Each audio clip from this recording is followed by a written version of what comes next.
For more on this story, we can go across to Rawad Taha standing by in Beirut. Rawad, Hezbollah's chief seemed to have left the door open for what the group's next steps will be. Yes, definitely. After a very long speech, in the last part in particular, he addressed the escalation and the confrontations happening on the southern front of Lebanon. Basically, Hassan Nasrallah left the door open to further escalation. He clearly said that, especially in two scenarios. One, according to the developments of the ground invasion in Gaza.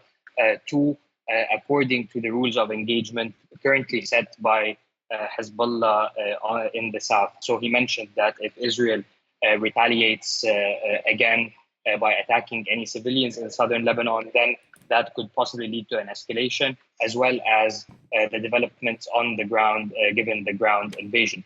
So, yes, it seems that what the Lebanese were expecting was the option. So he didn't escalate right away during the speech. And he didn't call for any de-escalation in particular, but he left the door open to further escalation down the line in the next few days. So I think it will be important to look at the southern front of Lebanon within the next few days. Robert, as you were speaking, we were showing images of Hezbollah supporters listening to Nasrallah's speech, and clearly they are very excited by what he had to say. What are ordinary Lebanese telling you?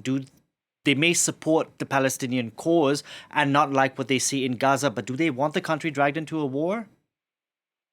Uh, Definitely, I think the majority of the Lebanese people do not want to be dragged into any sort of full-scale war or conflict. Even probably Hezbollah supporters themselves in their close circles know that Lebanon cannot afford this war. And this is based on conversations I've had with people in southern Lebanon over the past few weeks.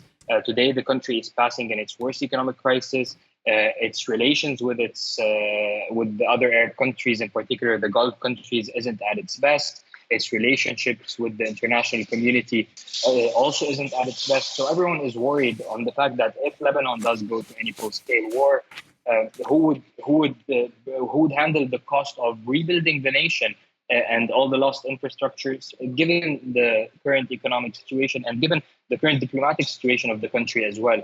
A lot of political parties, a lot of opposition figures have publicly called on Nasrallah in the past few days not to join this war or not to give Israel an excuse for also attacking Lebanon or attacking the capital and its suburbs. Rawat, thank you very much for the update. Rawat Taha reporting that for us from Beirut.